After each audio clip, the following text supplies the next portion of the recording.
Ya pemirsa, iuran tabungan perumahan rakyat atau TAPERA hingga saat ini masih menjadi perbincangan hangat di masyarakat bagi pekerja maupun pelaku usaha. Dan kali ini terkait dengan sanksi yang siap menanti pekerja maupun pemberi kerja bila tidak mendaftar dan membayar iuran TAPERA. Polemik penerapan kewajiban iuran tabungan perumahan rakyat atau TAPERA masih menjadi perbincangan hangat baik dari kalangan pekerja maupun dunia usaha. Besaran iuran TAPERA yang akan diberlakukan tahun 2027 mendatang telah ditetapkan 3%, di mana khusus pekerja swasta, BUMN, dan lainnya hanya membayar 2,5% dari gaji dan sisanya ditanggung pemberi kerja. Sedangkan bagi pekerja mandiri harus menanggung seluruhnya. Bahkan, bagi pekerja seperti ASN, pegawai BUMN, BUMD, swasta, dan lainnya yang sudah memiliki rumah pun tetap harus turut menjadi peserta TAPERA dengan dasar semangat gotong royong antar sesama masyarakat. Kebijakan ini pun dinilai justru akan menambah beban bagi seluruh pekerja berpenghasilan minimal upah minimum dan pelaku usaha. Saat ini pembahasan berkembang terkait dengan sanksi yang menanti bagi pekerja maupun pemberi kerja yang tidak mendaftar dan membayar iuran TAPERA. Peraturan Pemerintah Nomor 25 Tahun 2020 Pasal 55 menyebutkan pekerja mandiri atau pekerja informal yang sudah menjadi peserta TAPERA namun tidak membayar iurannya akan dikenakan sanksi administratif berupa peringatan tertulis. Sanksi akan dikenakan oleh Badan Pengelola TAPERA dalam jangka waktu paling lama 10 hari kerja. Sedangkan bagi para pekerja seperti ASN, pegawai BUMN, BUMD, swasta, dan lainnya, iuran akan dibayarkan oleh pemberi kerja dengan memotong gaji pekerja 2,5% dan pemberi pekerja 0,5%. Jika pemberi kerja tidak mendaftarkan pekerja menjadi peserta TAPERA, pemberi kerja akan mendapatkan sanksi administratif berupa peringatan tertulis, denda administratif, mempublikasikan ketidakpatuhan pemberi kerja, pembekuan izin usaha, dan atau pencabutan izin usaha. Jakarta, Tim Liputan IDX Channel.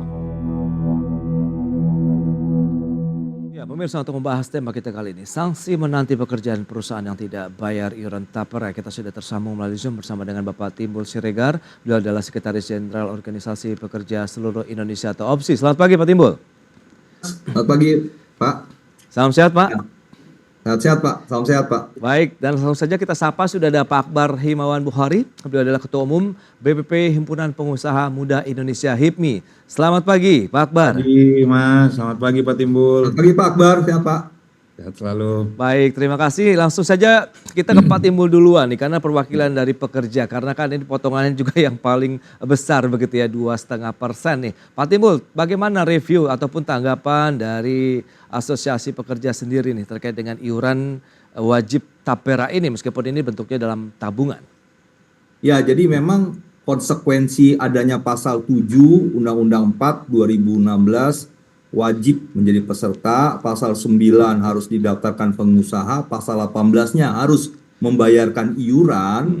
Nah, artinya memang lahirlah pasal 15 ayat 2, 2,5% pemberi pekerja dan 0,5% pemberi kerja. Nah, sanksi itu diatur di pasal 72 Undang-Undang 4 tahun 2016 yang diturunkan dalam PP 25 2020 untuk peserta mandiri di pasal 55 tadi disebutkan peserta untuk masyarakat penerima upah, pengusaha dan pekerja itu di pasal 56 yang memang sanksinya kalau yang mandiri itu hanya administratif ya, teguran dan sebagainya. Kalau di pengusaha dan pekerja itu kan pengusaha ada teguran, denda administratif, ada pempublikasian, ada kemudian denda administratif pempublikasian, terus kemudian ada sampai pencabutan izin usaha ya, pembekuan dan pencabutan izin usaha. Ya menurut saya sih sanksi ini sanksi yang menurut saya ada, tetapi tidak akan efektif. Dan kita harus belajar dari sanksi yang ada di Undang-Undang SJSN juga, sanksi tentang tidak dapat layanan publik. Sampai sekarang itu tidak ada pengusaha yang dibekukan atau dicabut izinnya karena tidak mendaftarkan. Karena apa? Pemerintah pusat dan pemerintah daerah masih sangat bersemangat untuk membuka lapangan kerja bagi masyarakat kita. Artinya pengusaha juga masa yang sudah membuka lapangan kerja dibekukan. akan dicabut izinnya, ya akan terjadi pengangguran. Ini kan persoalan yang menurut saya kontradiktif dan semangatnya tidak dan tidak untuk kesejahteraan rakyat. Jadi ya Oke. sah aja, silahkan aja sanksinya. Tapi belajar dari jaminan sosial tidak akan pernah dilaksanakan. Pemda, pemerintah pusat tidak akan pernah membekukan. Karena dia akan mengkontribusi pada peningkatan jumlah pengangguran dan investor akan menjadi presiden buruk bagi investor. Kalau nanti nggak ini dibekukan, dicabut izinnya. Nah, menurut saya kembali ya, bahwa tapera itu harus direvisi di pasal 7-nya, nggak usah diwajibkan, sukarela saja. Karena memang pihak pekerja swasta ini sudah punya saluran di MLT perumahan, di Permenaker, Peraturan Menteri Tenaga Kerja nomor 17 tahun 2021, yang per akhir tahun 2023 sudah ada 4.413 pekerja yang mendapatkan akses perumahan dari MLT perumahan yang dikelola oleh BPJS Tenagakerjaan dengan perbankan dengan nilai 1,19 triliun yang bisa dibilang rata-rata sekitar 200 jutaan. Kan artinya kalau ini nanti dipaksakan tidak dapat manfaat, uangnya juga hasilnya tidak jelas, artinya pekerja akan rugi lah. Pengusaha juga itu loh. Pengusaha sudah menabung di JHT, kenapa dipaksa lagi nabung di tapera? Baik Pak Timbul, kita langsung ke Pak Akbar ini. Pak Akbar, bagaimana kalau tanggapan dari pelaku usaha sendiri terkait dengan iuran wajib, kemudian juga nanti adanya sanksi juga. Lantas bagaimana dengan posisi pelaku usaha saat ini khususnya HIPMI? Ya, semangat sekali Pak Timbul ya, semangatnya. Yang jelas dari sisi pengusaha kita melihat setiap kebijakan pemerintah ini selalu ada pro dan kontra. Untuk itu penting saya kira pemerintah untuk mengajak duduk bersama dalam hal ini dunia usaha agar bisa menghitung mitigasi yang tadi seperti disampaikan oleh Pak Timbul.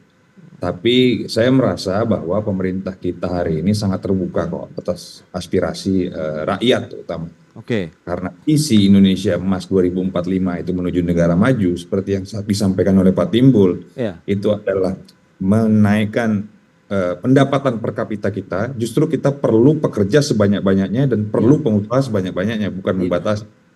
Nah, untuk itu masih ada solusi lah untuk bisa mengatur kebijakan ini agar lebih baik. Baik, tapi Anda melihat bagaimana dengan iuran sendiri yang tadi Pak Timbul sih berharap ini bersifat sukarela. Kalau dari pelaku usaha sendiri kewajiban ini memberatkan atau sebaiknya dibikin sukarela juga nih seperti tanggapan dari teman-teman pekerja tadi? Ya, itu masih bisa didiskusikan, masih bisa kita diskusikan bersama pemerintah. Saat ini kan seperti yang saya bilang tadi, pemerintah sebenarnya niatnya pasti baik, semangat gotong royong. Saja sosialisasinya kurang begitu masif. Jadi artinya menimbulkan banyak perspektif. Nah, ini harusnya kita duduk bersama dengan pemerintah sehingga apa yang diinginkan oleh pemerintah itu bisa tertuangkan dalam peraturan. Gitu. Dan juga apa yang diinginkan dunia usaha dan juga pekerja ini bisa dielaborasi bersama sehingga target-target yang akan dicapai itu sesuai dengan kebutuhan. Nah Pak Akbar, lantas sejauh mana sih, berapa banyak nih kalau saya mau bertanya begitu terkait dengan potongan yang dilakukan terhadap pekerja begitu dari sisi mekanisme perusahaan, dan apakah adanya iuran ini justru akan menambah tambahan beban bagi keuangan perusahaan atau bagaimana? Ya, saat ini kita tahu bahwa beban yang ditanggung pelaku usaha sebesar 18 sampai dengan 19,74%. Rinciannya BPJS Ketenagakerjaan, jaminan hari tua 3,7%, jaminan kematian 0,3%, jaminan kecelakaan kerja 0,24 sampai dengan 1,74%, dan jaminan pensiun 2%. Jaminan sosial kesehatan, jaminan kesehatan 4%. Jaminan cadangan pesangon sesuai dengan pernyataan standar akuntansi keuangan, berdasarkan perhitungan akuritas sekitar 8%. Selain itu, inilah yang ditanggung oleh beban perusahaan. Nah, memang dengan sampai hari ini, dengan tadi rincian yang saya sebutkan, beban ini sudah cukup. Tapi ada niatan pemerintah untuk jaminan perumahan bagi pekerja dan juga bagi masyarakat. Nah, ini yang sebenarnya program yang harus kita dukung bersama. Tapi dengan kalkulasi yang memang memadai dan juga sesuai dengan visi Indonesia ke depan menuju negara maju, menuju negara Indonesia emas. Oke, itu dari stance-nya kalau kita lihat dari HIPMI sendiri terkait dengan iuran tapera. Baik, nah Pak Timbul lantas bagaimana dengan adanya tadi cukup banyak ternyata potongan-potongan yang diterima begitu oleh pekerja begitu tadi sudah disampaikan Pak Akbar. Anda bagaimana tadi apakah potensi ataupun peluang ini iuran wajib ini menjadi sukarela atau bagaimana Anda melihat? Karena perlu tadi ya ada duduk bersama yang diharapkan dari Pak Akbar. Ya, jadi memang kembali ya bahwa kami mendukung tapera ini karena kan upaya untuk menghadirkan rumah. Oke. Dan rumah itu haknya si rakyat loh. Baik. Nah, cuma kan kembali persoalannya ketika semangat yang baik ini tetapi membebani pekerja dan pengusaha. Pekerja ya, saya mau katakan dibebani begini.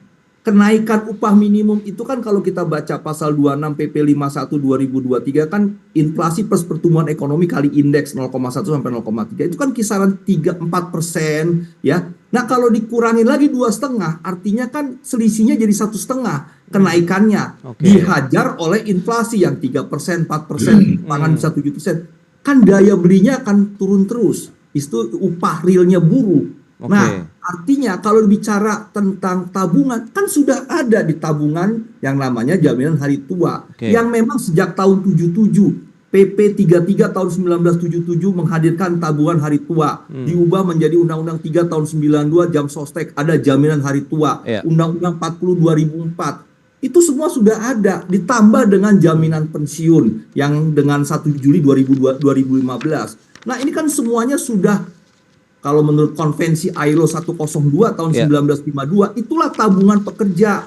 Nah, sekarang hadir lagi tabungan. Yang tabungannya juga pertama, tidak, kalau dibilang gotong royong, enggak juga ya. Kalau kita mengiur, manfaatnya untuk kita apa? Akses perumahan nggak dapat, kita punya rumah sudah. Atau kita gajinya 7 juta ke atas deh, bukan MBR, nggak dapat juga. Kemudian, nanti ada pasal 39 tentang kemendesakan terkait juga dengan rumah pertama. Kalau saya udah punya rumah nggak dapat. Kalaupun kita tabung, tabungannya itu imbal hasilnya apakah seperti BPJS Ketenagakerjaan? Minimal rata-rata sama dengan rata-rata deposito bank pemerintah. Nggak bisa dijamin. Ada 0,1, ada 1%. Ya kalau uang yang kita tabung, terus mendapatkan bunga ataupun imbal hasil di bawah tabungan rata-rata itu, ya artinya kita kemakan inflasi lagi. Uang kita, nilai uang kita akan turun.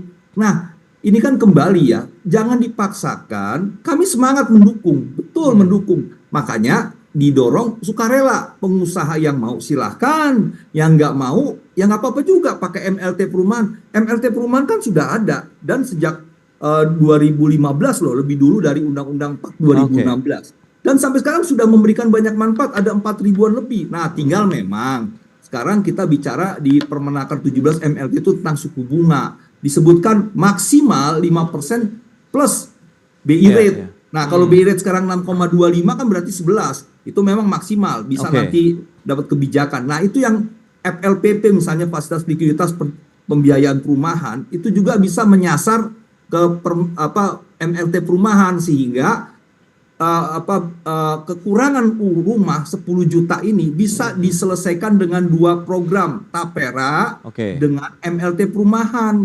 Nah kalau semuanya dikasih ke tapera kan dia kebebanan nih 10 juta sementara 200.000 300.000 per tahun kapan selesainya kan gitu.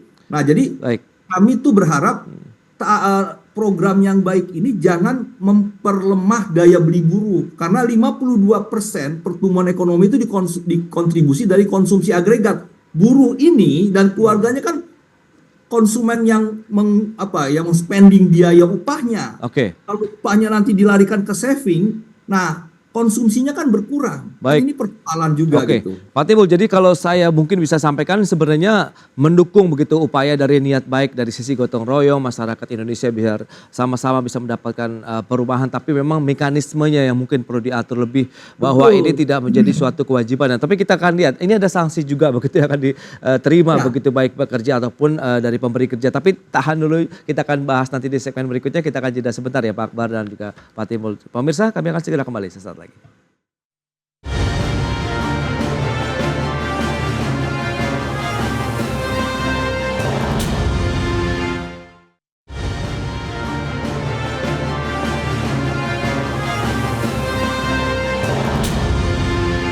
Ya, terima kasih Anda masih bergabung bersama kami dalam Market Review, masih berbincang terkait dengan topik hangat begitu yang masih menjadi bahasan di masyarakat, pekerja maupun juga dunia usaha. Baik, kita ke Pak Akbar Himawan Bukhari ini, Ketua Umum BPP HIPMI. Pak Ahmad, Pak Akbar, mohon maaf, ini lantas bagaimana dengan kondisi seperti saat ini? Ada sanksi administratif juga nih bagi pemberi kerja begitu yang sudah disiapkan dalam ketentuan Tapera ini. Anda melihat bagaimana dengan sanksi ini? Apakah tadi ada publikasi juga, kemudian pembukuan usaha, tapi di satu sisi memang agak berseberangan dengan upaya pemerintah kalau kita lihat ini untuk menciptakan lapangan kerja yang terus dilakukan oleh pemerintah. Tanggapan Anda nih Pak? Ya, bagi kami mungkin ini kan undang-undang yang baru diterbitkan 2024. PP 21 2024 dan jangan lupa juga pengimplementasiannya juga baru 20 Mei 2027. Betul. Memang menurut Pak Timur tidak lama lagi, hanya 3 tahun lagi. Tapi masih ada waktu, masih ada ruang untuk kita bisa berdialog dengan pemerintah. Artinya menghitung mitigasi risiko. Tadi yang saya sudah sampaikan, blueprint besarnya adalah bagaimana bisa menyerap lapangan pekerjaan sebanyak-banyaknya. Caranya apa? Caranya malah bentuknya afirmasi kepada pengusaha agar bisa membuka usaha dan juga bisa pengusaha baru lahir, tumbuh dan berkembang gitu. Nah itu kan harus ada kebijakan pemerintah yang mengafirmasi, yang men-trigger agar program-program pemerintah itu untuk menuju Indonesia emas itu, menuju negara maju itu bisa terwujud. Nah ini masih ada ruang, baik itu masih 20 Mei 2027 akan diterapkan. Justru hal sanksi, peraturan-peraturan seperti tabungan perumahan rakyat yang sifatnya gotong royong ini juga bagi sebagian perusahaan juga mendukung, mungkin korporasi dan lainnya, mungkin harus kita segmentasi aja. Oke. Bagi perusahaan yang mungkin tidak terbebani dengan hal ini, malah kita malah kita ajak duduk pemerintah, bentuknya malah afirmasi, malah dukungan. Baik. Tapi Pak Akbar, kalau kita lihat kan pemerintah tetap bersikukuh begitu untuk menerapkan iuran wajib tapera ini. Kemudian langkah yang akan ditempuh ataupun dilakukan pelaku usaha sendiri khususnya HIPMI bagaimana ke depannya? Ya kami selalu, pemerintah saat ini selalu membuka ruang buat diskusi, buat meminta pendapat, menyerap aspirasi. Oke. Kami selalu berjuang bersama dengan pekerja untuk bisa menghadirkan iklim investasi yang mudah agar investasi bisa masuk, modal bisa masuk sebanyak-banyaknya ke negara kita. Oke. Juga menyerap aspirasi pekerja agar tidak terbebani.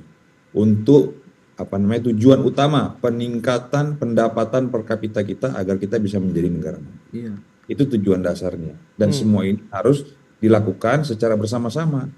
Kita bahas secara komprehensif di mana kebutuhannya, baru kita tuangkan lagi dalam peraturan pemerintah agar semuanya bisa berjalan dengan bersama-sama. Baik, tapi ada upaya untuk membuka komunikasi begitu dengan pemerintah sejauh ini?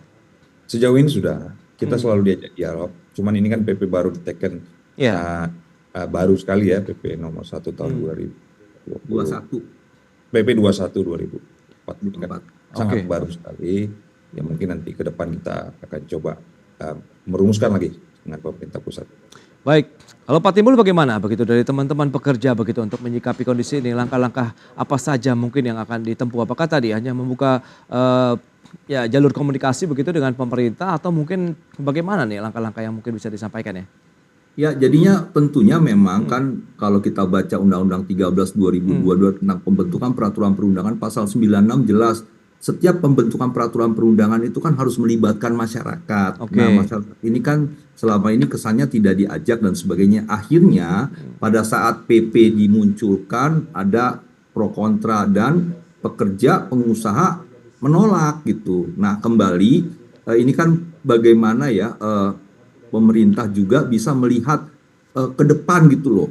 Kita sangat membutuhkan investasi. Apalagi kita semangatnya sekarang mau masuk negara OECD ya. Betul. Kan ini kan bagian dari upaya untuk bagaimana membuka lapangan kerja. Sanksi-sanksi yang ada itu ya menurut saya itu hanya di atas kertas. Pemerintah sendiri tidak akan pernah melakukan itu. Dan artinya pemerintah harus melihat realita yang ada bahwa memang semangat bagus ini, tapi kalau ditetapkan diwajibkan untuk swasta dan pekerja swasta, maksud saya pengusaha dan pekerjanya ini sulit gitu, sehingga daripada kontraproduktif mendingan kita tinjau ulang dengan kata wajib di pasal 7 itu diubah menjadi sukarela. bagi pengusaha pekerja yang mau silakan, gak ada masalah kok, kita nggak menghalangi. Tapi bagi pengusaha pekerja yang mau memilih MLT perumahan, silakan. Dan ini menjadi bagian yang win-win sehingga Tapera ini tidak menjadi kontraproduktif bagi investor gitu loh. Sekarang kan investasi kan akan menghitung berapa biaya personil kan, jaminan sosial, upahnya dan sebagainya. Tiba-tiba 2027 nambah 0,5 kan dia menghitung ulang lagi dan sebagainya. Nah ini kan kembali persoalan bahwa kita sangat butuh lapangan kerja. Lapangan kerja bisa menurunkan tingkat kemiskinan. TPT kita masih 7,2 juta Februari 2024 kemarin. Dan setengah menganggur, ya paruh kerja itu kan masih tinggi ya. Dan ini kan kembali bahwa kita berusaha harus membuka lapangan kerja yang memang harus menjadi penggerak pemajuan ekonomi. Kalau pengangguran tinggi, waduh susah kita. Kemiskinan tinggi juga. Pak Timbul, kalau Anda katakan ini tidak akan efektif pada saat implementasi begitu, apakah baiknya pasal-pasal terkait dengan sanksi ini ditiadakan saja atau bagaimana menurut Anda? Justru kita harus mendorong ke arah yang hulu, jangan ke arah yang hilir. Bahwa yang hulu ini kalau diubah kan artinya sanksi-sanksi ini sebenarnya ada tapi tidak akan pernah diterapkan. Karena apa? Kalau di hulunya regulasi di undang-undangnya pasal 7 bisa direvisi, maka tidak perlu nunggu saksi. Pasti pekerja atau pengusaha yang mau ikut dia patuh. Masyarakat juga akan patuh gitu. Jadi kita mendorong ini bukan ke hilirnya tapi di hulunya supaya sanksi ini kalaupun ada tidak dilaksanakan, tetapi karena apa? Karena ada kepatuhan. Nah, kepatuhan itu karena apa? Karena ada kebutuhan. Kebutuhan itu apa? Ya karena kesukarelaan. Jadi kalau pekerja pengusaha diwajibkan ditekan-tekan gitu, mohon maaf ya, pembangkangan akan terjadi. Karena pekerja pengusaha bilang, kita ngebangkang juga, nggak akan dibekukan, nggak akan dicabut izin usahanya. Mohon maaf ya, karena pemerintah sendiri masih berpikir lapangan kerja harus dibuka. Nah, jadi kita nggak usah bicarain lagi kepada bagaimana nanti, tapi kedepannya kita revisi aja yang di hulu supaya kesukarelaan ini menyebabkan kebutuhan. Kebutuhan itu akan menciptakan kedisiplinan membayar iuran, kedisiplinan mendaftar dan sebagainya. Akhirnya Tapera itu bagus berjalan. Baik, berarti adalah peserta mandiri dan PNS, TNI, Polri saja udah nggak apa-apa. Kembali kepada kitanya gotong royong begitu mungkin ya Pak Timbul ya. Gotong royong begitu. Baik, nah Pak Akbar ini bagaimana terkait dengan sanksi? Jadi memang apakah kita perlu melakukan perubahan begitu dari sisi sanksi atau bagaimana? Sehingga tadi hulunya saja yang perlu dibenahi kalau misalnya Pak Timbul tadi memberikan satu rekomendasi ataupun saran nih Pak Akbar. Iya, seperti yang sudah kita sampaikan bahwa pertama kita harus satukan persepsi dulu bahwa semangat pemerintah pasti bagus. Semangat gotong royong agar bisa memenuhi kebutuhan perumahan bagi masyarakat. Di sisi lain, mekanismenya mungkin harus diatur. Tadi yang seperti disampaikan oleh Pak Timbul itu sudah sangat benar. Ini aspirasi-aspirasi ini yang harus kita duduk bersama dengan pemerintah agar kebijakan pemerintah ini tepat sasaran. Gitu. Kalau kebijakannya tepat sasaran pasti bermanfaat bagi semuanya. Jadi menurut saya masih ada waktu untuk kita buka ruang dialog sampai penetapan sampai dengan Mei 2027. Saya rasa memang 3 tahun sudah tidak terlalu lama. Tapi tadi yang seperti disampaikan oleh Pak Timbul, kalau peraturannya sudah disahkan, investasi yang saya sampaikan tadi mungkin agak sedikit terganggu. Orang mau menanamkan modalnya, melihat peraturan pemerintah bahwa ada beban di sana, maka akan berpikir 2 kali untuk investasi bisa masuk. Nah, hal-hal seperti ini harus kita sampaikan kepada pemerintah. Memang tugas kita sebagai Asosiasi Dunia Usaha menyampaikan mitigasi kepada pemerintah agar kebijakan pemerintah ini tepat sasaran. Baik. Mas kira-kira. Oke, itu dia. Berarti memang perlu ada satu lagi komunikasi yang dibuka begitu antara pemerintah, pelaku usaha dan juga pekerja begitu dalam pembahasan nanti bagaimana implementasi dari kebijakan Tapera ini benar-benar tepat sasaran dan manfaatnya benar-benar dirasakan ya bagi seluruh masyarakat dan pekerja di Indonesia. Baik, Pak Akbar terima kasih banyak atas waktu dan sharing yang sudah Anda sampaikan kepada pemirsa. Pak Timbul juga terima kasih banyak atas beberapa insight yang sudah disampaikan begitu ya. Selamat melanjutkan aktivitas Anda kembali. Salam sehat. Salam sehat, terima kasih. Ya, pemirsa, 1 jam sudah saya menemani Anda dalam Market Review. Perbaharui terus informasi Anda hanya di IDX Channel, your trustworthy and comprehensive investment reference. Karena urusan masa depan harus terdepan, aku investor saham. Ya, saya Prasetyo Wibowo, sampai jumpa.